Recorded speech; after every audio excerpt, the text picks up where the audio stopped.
हाय दोस्त, कैसे हो?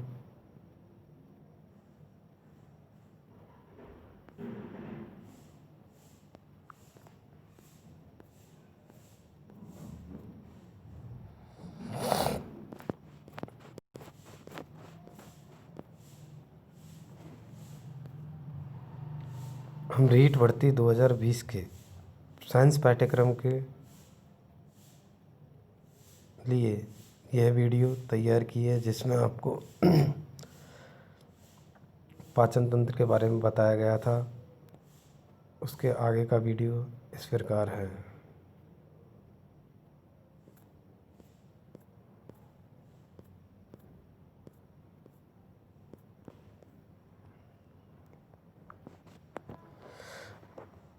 जिसमें आपको बताया था कि पाचन तंत्र के कौन कौन से अंग होते हैं। मुख है, ग्रसनी है, ग्रासनली है, तीसरा आमाशय है, चौथा ग्रासनलिका है, पांचवा है वो है आपकी छोटी आंत, बड़ी आंत और उसके बाद मलाशय। इसी प्रकार हम क्रम से आमाशय के बारे में बात करते हैं। यह एक पेशीय जे आकार की संरचना होती है, जो ग्रसनी ग्रहणी के मध्य और उदर गुफा के बाएं सिरे के मध्य पटक के पीछे स्थित होता है। यह लचीला होता है।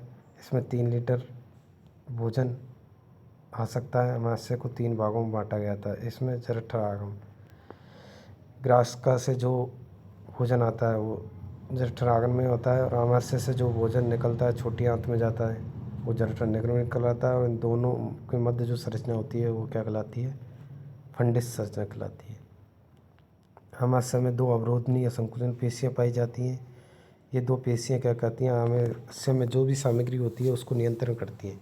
जैसे ग्रिस्का से आमाशय में जो भोजन आता है उसको आने के बाद में उसको स्थिर रखना ऊपर वाली अवरोध का काम है, जिसको ग्रासनल का अवरोध कहते हैं। मतलब ग्रासनली को क्या कहती थी? अवरोध करती है। इसका आमाशय को विभाजित करती है। आमाशय से अम्लीय भोजन को ग्रसनी में जाता है।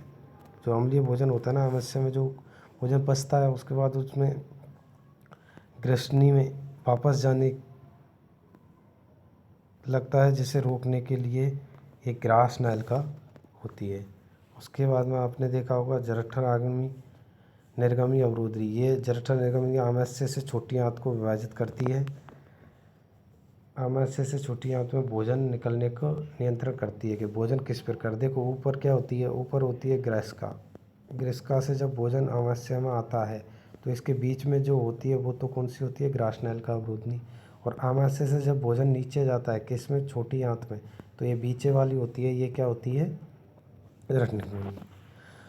छोटी आंत। छोटी आंत पाचन तंत्र का एक महत्वपूर्ण अंग है, जो आमाशय के जठरनिर्गम भाग से शुरू होती है और बड़ी आंत में पहुंचती है। मानव में इसकी औसत लंबाई 7 मीटर होती है। 7 मीटर। सर्वाधिक पाचन और अवशोषण इसी में ही आता है। छोटी आंत में ही सर्वाधिक पाचन और अवशोषण होता है। ग्रहणी, इनको 3 भागों में बांटा गया है। ग्रहणी आमाशय से जुड़ा हुआ यह छोटा भाग और पहला भाग है, जो भोजन को रासायनिक एंजाइमों में, देखो इसका काम क्या था? पाचन करना और अवशोषण करना। ये पाचन करती है ग्रसनी, फिर ग्रसनी के बाद शुद्धांत में चला जाता है। जो भोजन पचता नहीं है वह दिमाग में चला ग्रेडी में पाचित भोजन रस का अवशोषण होता है। यहाँ क्या होता है? अवशोषण होता है। अवशोषण होने के बाद में आपने देखा होगा जो भोजन बच जाता है वह भोजन क्षुद्रांत में आता है। क्षुद्रांत में आने के बाद छोटी आंत का अंतिम भाग है जो बड़ी आंत में खुलता है। बड़ी आंत में खुलता है। इसका वृद्धांत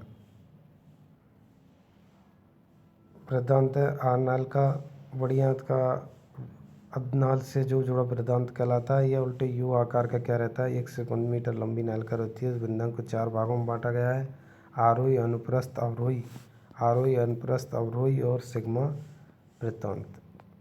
उसके बाद में भोजन बढ़िया से मलाशय में आता है। मलाशय में आ जाता है। मलाशय में आने के बाद में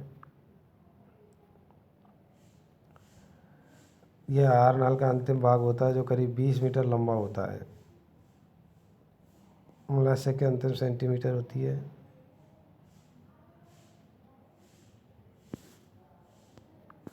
इसके बाद ये बड़ी आंत में आ जाता है।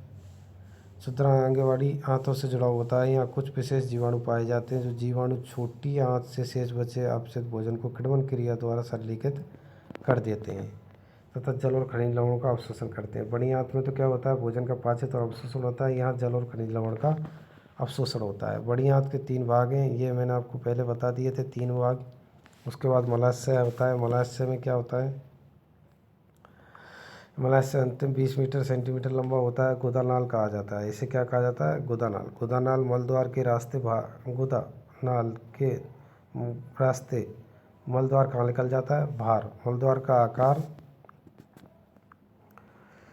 आहार नाल का अंतिम भाग है। मलद्वार होता है वो आहार नाल का क्या है, अंतिम भाग है। इसमें 2 श्रवणियाँ पाई जाती हैं और मैंने बताया था कि श्रवण पेशियों का काम रहता है कि किसी भी अपचित भोजन या पाचित भोजन या अपचित रस को गति प्रदान करने का काम करती है। वो कौन कौन करती हैं, श्रवणियाँ। तो इसमें 2 श्रवणियाँ पाई जाती हैं, बाह्य और अंत्य श्रवणियाँ पाई जाती है, जो पाचित या आहार रस के अवशोषण के बाद शेष बचे अवशिष्ट पदार्थ को बाहर निकलने की प्रक्रिया को श्रवण पेशियाँ नियंत्रण करती हैं, जो हम पढ़ चुके हैं। ये हमारा पाचन तंत्र हुआ था कंप्लीट। उसके बाद हम पाचन ग्रंथियों के बारे में पढ़ेंगे। तब तक के लिए नमस्कार।